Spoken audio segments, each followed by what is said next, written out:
ಶ್ರೀಗುರುಭ್ಯೋ ನಮಃ. ಹರಿ ಓಂ. ಶುದ್ಧಾನಂದೋರು ಸಂವಿದ್ಯುತಿಬಲಬಹುಲೌದಾರ್ಯವೀರ್ಯಾದಿದೇಹಂ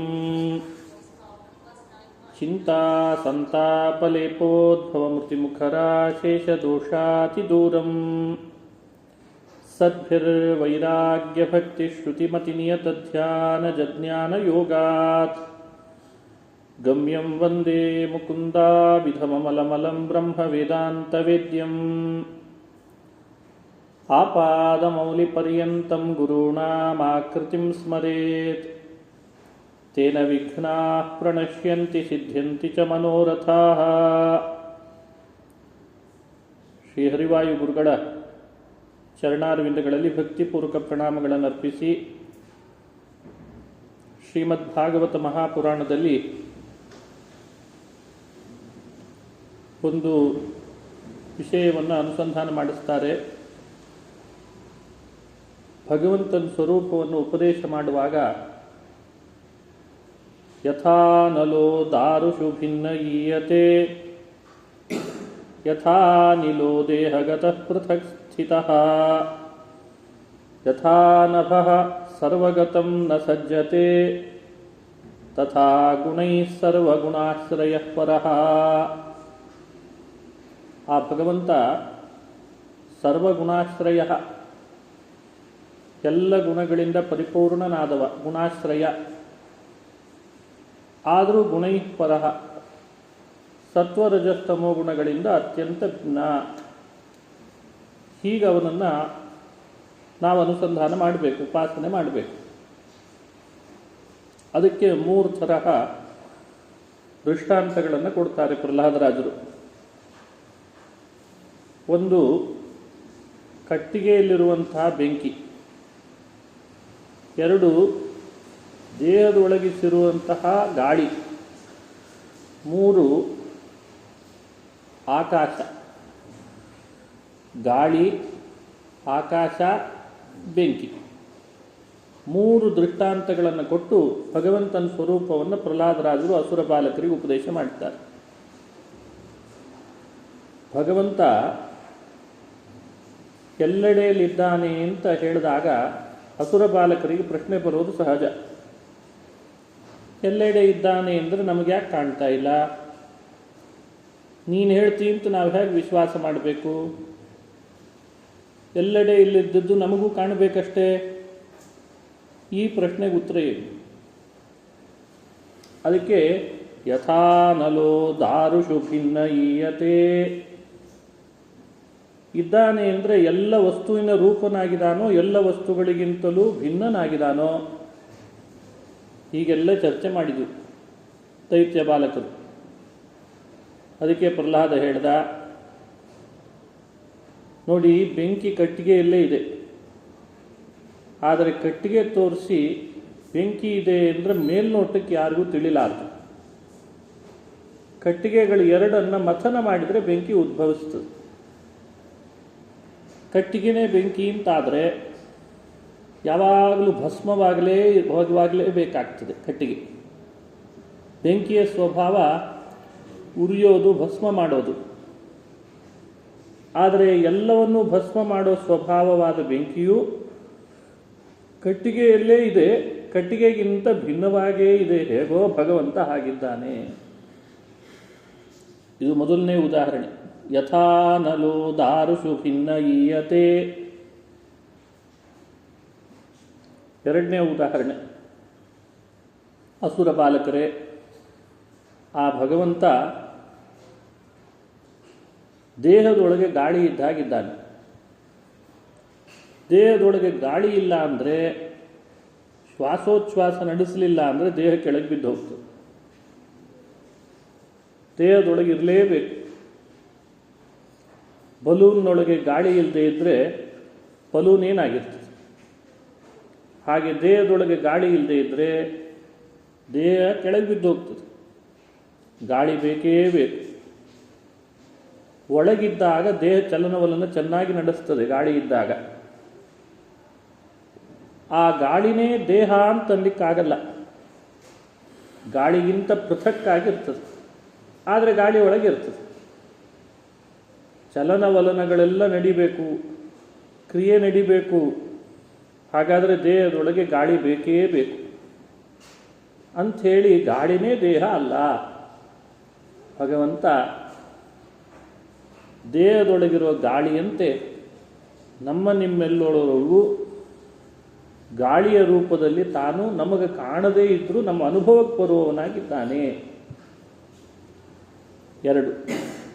ಮೂರನೇ ಉದಾಹರಣೆ, ಯಥಾ ನಭಃ ಸರ್ವಗತಂ ನ ಸಜ್ಜತೆ.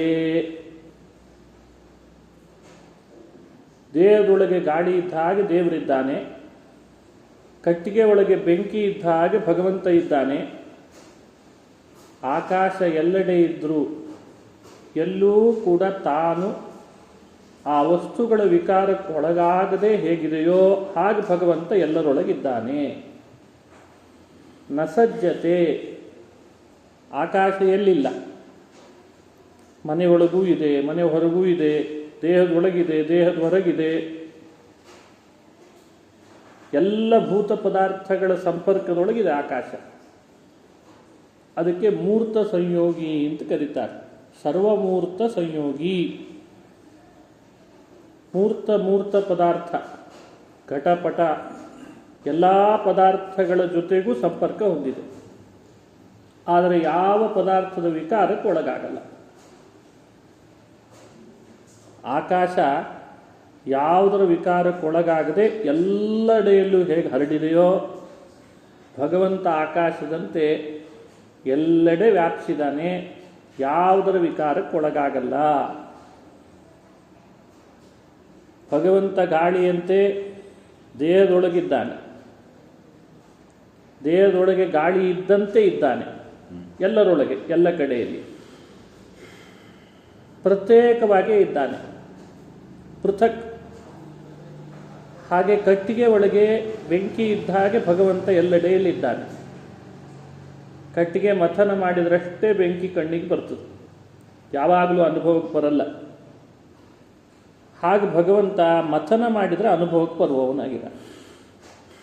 ಅವನ ಬಗ್ಗೆ ಮಥನ ನಡೀದೇ ಇದ್ದರೆ, ಮಥಿಸದೇ ಇದ್ದರೆ ಬೆಂಕಿ ಕಟ್ಟಿಗೆಯಲ್ಲಿ ಹೇಗೆ ಅನುಭವಕ್ಕೆ ಬರಲ್ವೋ, ಭಗವಂತ ಜಗತ್ತಿನ ಎಲ್ಲ ವಸ್ತುವೊಳಗೆ ಹಾಸುಹೊಕ್ಕಾಗಿದ್ರು ನಮ್ಮಿಂದ ಮಥನ ನಡೆದಿದ್ರೆ ನಮ್ಮ ಅನುಭವಕ್ಕೆ ಬರಲಾರ.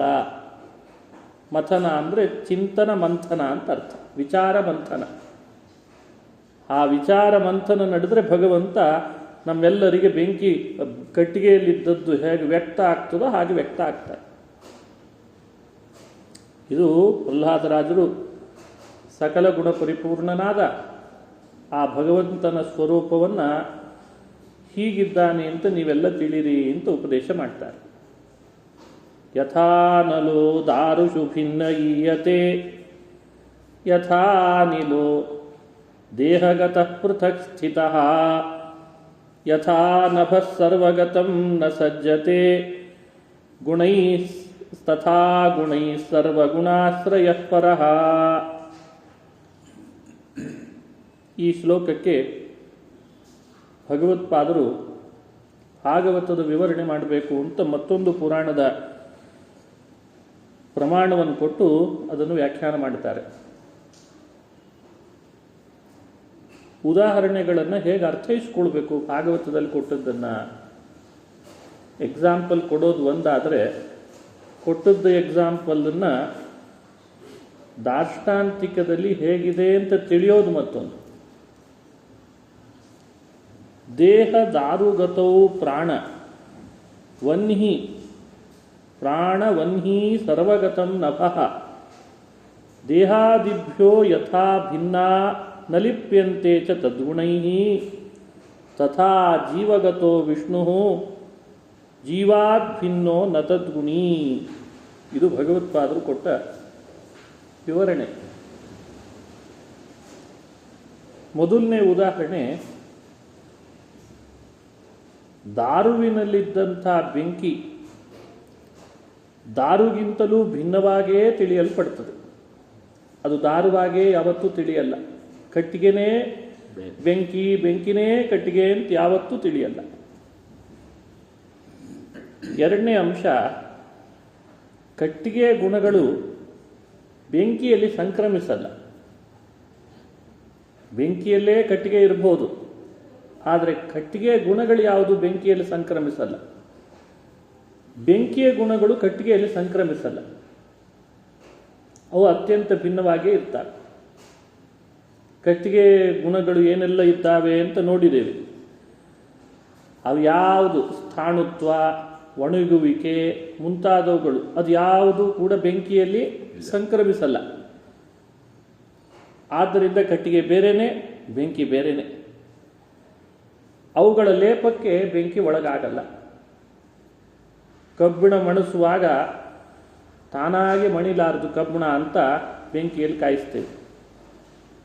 ಕಾಯಿಸಿ ಅದನ್ನು ಚೆನ್ನಾಗಿ ಬಡಿತೇವೆ. ಆಗ ಕಬ್ಬಿಣ ಮಣಿತದೆ. ಏಟು ಕಬ್ಬಿಣಕ್ಕೆ ಹೊರತು ಒಳಗೆ ಸೇರಿಕೊಂಡ ಬೆಂಕಿಗಲ್ಲ. ಇದು ನಾವು ಅನುಭವದಲ್ಲಿ ಅನುಭವಿಸ್ತೇವೆ. ಅತ್ಯಂತ ಭಿನ್ನವಾಗೇ ಇರ್ತದೆ ಕಟ್ಟಿಗೆ ಹಾಗೂ ಬೆಂಕಿ. ಕಬ್ಬಿಣ ಬೆಂಕಿ ಇದ್ದಂತೆ ಅದರ ಗುಣಗಳ ಸಂಕ್ರಮಣ ಆಗಲಾರದು. ಭಗವಂತ ಎಲ್ಲೆಡೆಯಲ್ಲಿದ್ದಾನೆ ಅಂತ ಮಾತ್ರ ತಿಳಿದ್ರೆ ಸಾಲದು. ಎಲ್ಲೆಡೆಯಲ್ಲಿದ್ದು ಆ ಯಾವ ಒಳಗಿರುವ ಗುಣಗಳ ಸಂಕ್ರಮಣಕ್ಕೆ ಒಳಗಾಗದೇ ಇದ್ದಾನೆ ಅಂತ ತಿಳಿಯೋದು ಬಹಳ ಮಹತ್ವ. ಎರಡನೇ ಉದಾಹರಣೆಯಲ್ಲಿ ಅನಿಲಹ ಅಂದರೆ ಪ್ರಾಣ. ಪ್ರಾಣ ದೇಹ ಬಿಟ್ಟೋಯ್ತು ಅಂತಂದರೆ ದೇಹದಲ್ಲಿ ಚಲನವಲ್ಲ, ನಡೆಯಲ್ಲ. ಹಾಗಾಗಿ ಪ್ರಾಣ ದೇಹದೊಳಗೆ ಎಲ್ಲೆಡೆಯಲ್ಲಿ ಇರ್ತದೆ. ಆ ಉದಾಹರಣೆಯ ಬಗ್ಗೆಯೂ ಹೀಗೆ ತಿಳಿಬೇಕು. ದೇಹದ ಒಳಗಿದ್ರೂ ಪ್ರಾಣ ದೇಹದ ಗುಣಗಳನ್ನು ತನ್ನೊಳಗೆ ತಂದುಕೊಳ್ಳಾರ, ಆದರೆ ಎಲ್ಲೆಡೆ ಸಂಚಾರ ಮಾಡ್ತಾನೆ. ದೇಹದೊಳಗೆಲ್ಲ ಸಂಚಾರ ಮಾಡ್ತಾನೆ. ಹಾಗಾಗಿ ಗುಣ ಸಂಕ್ರಮಣ ಆಗದೆ, ಗುಣಲೇಪ ಆಗದಂತೆ ಪ್ರಾಣ ದೇಹದೊಳಗೆ ಎಲ್ಲೆಡೆ ಹೇಗೆ ಸಂಚಾರ ಮಾಡ್ತಾನೋ ಅದಕ್ಕಿಂತ ಭಿನ್ನನಾಗಿಯೇ, ದೇಹಕ್ಕಿಂತ ಭಿನ್ನನಾಗಿ ಭಗವಂತ ಹಾಗಿದ್ದಾನೆ. ಎಲ್ಲೆಡೆ ಸಂಚಾರ ಮಾಡ್ತಾನೆ, ಆದರೆ ಅವುಗಳ ಗುಣ ಸಂಕ್ರಮಣಕ್ಕೊಳಗಾಗಲ್ಲ. ಮೂರನೇ ಉದಾಹರಣೆ ನಭಃ, ಆಕಾಶವೂ ಅಷ್ಟೆ. ಅದು ಯಾವತ್ತೂ ಯಾವ ರೀತಿಯಾದ ಪದಾರ್ಥಗಳ ಗುಣ ಸಂಕ್ರಮಣಕ್ಕೆ ಒಳಪಡಲಿಲ್ಲ. ಹೀಗೆ ಕಟ್ಟಿಗೆಯಂತೆ, ಹಾಗೆ ದೇಹದಂತೆ ಜೀವ, ಕಟ್ಟಿಗೆಯಂತೆ ದೇಹದಂತೆ ಜೀವ, ಭಗವಂತ ಬೆಂಕಿಯಂತೆ ಪ್ರಾಣನಂತೆ. ಪ್ರಾಣ ಹಾಗೂ ಬೆಂಕಿಗಳು ಲೇಪಕ್ಕೊಳಗಾಗಲೇ ಇಲ್ಲ. ಎಲ್ಲೆಡೆ ಇದ್ರೂ ಆ ಗುಣಗಳ ಲೇಪಕ್ಕೊಳಗಾಗಿಲ್ಲ. ಹಾಗೆ ಭಗವಂತನು ಜೀವನೊಳಗಿದ್ದಾನೆ, ಅದು ಸತ್ಯ. ಜೀವನಿಗಿಂತ ಭಿನ್ನನಿದ್ದಾನೆ, ಅದು ಸತ್ಯ. ಜೀವಗತೋ ವಿಷ್ಣು ಜೀವಾದ್ ಭಿನ್ನೋ ನ ತದ್ಗುಣಿ. ಜೀವನೊಳಗಿದ್ರೂ ಜೀವನಿಗಿಂತ ಭಿನ್ನನಾಗಿ, ಜೀವನೊಳಗೇ ಇದ್ದು ಜೀವನ ಗುಣಗಳ ಧರ್ಮಕ್ಕೆ ಸಂಕ್ರಮಣಕ್ಕೊಳಗಾಗದೇ ಇದ್ದ.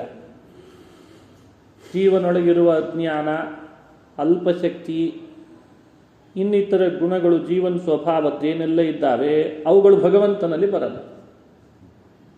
ಹೀಗೆ ಜೀವಗತೋ ವಿಷ್ಣು ಜೀವಾತ್ ಭಿನ್ನೋ ನ ತದ್ಗುಣಿ.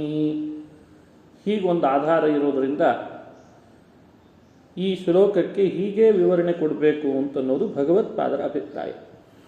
ಯಥಾ ನಲೋ ದಾರುಷು ಭಿನ್ನಯೀಯತೆ ಯಥಾ ನಿಲೋ ದೇಹಗತಃ ಪೃಥಕ್ ಸ್ಥಿತಃ ಯಥಾ ನಭಃ ಸರ್ವಗತಂ ನ ಸಜ್ಜತೆ ತಥಾ ಗುಣೈಃ ಸರ್ವಗುಣಾಶ್ರಯಃ ಪರಃ.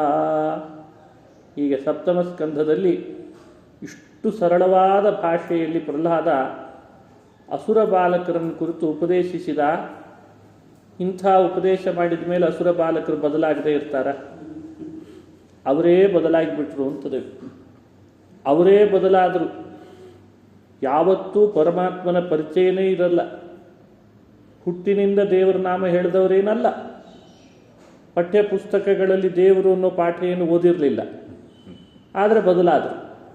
ನಾವು ಬದಲಾಗದೆ ಹೋದರೆ ಅಸುರ ಬಾಲಕರಿಂದ ಕಡೆಯಾಗ್ತೇವೆ. ಈ ತಿಳುವಳಿಕೆಯನ್ನು ಭಾಗವತ ಈ ಶ್ಲೋಕಗಳೆಲ್ಲ ಮೂಲಕವಾಗಿ ನಮಗೆ ಅನುಸಂಧಾನ ಮಾಡಿಸ್ತದೆ.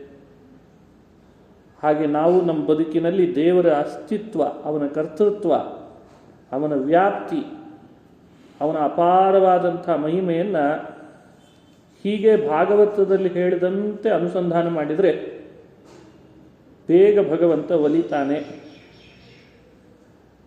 ಭಾಗವತದ ಶ್ಲೋಕ ಇದು ಬಂದಿದೆ ನಿಮ್ಮ ಮನೆಯೊಳಗೆ, ಭಗವಂತ ಅದರಿಂದ ಪ್ರಸನ್ನನಾಗಲಿ, ನಿಮಗೂ ನನಗೂ ಅನುಗ್ರಹ ಮಾಡಲಿ.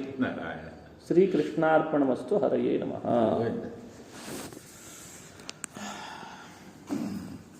ಸಾಧ್ಯ ಆದರೆ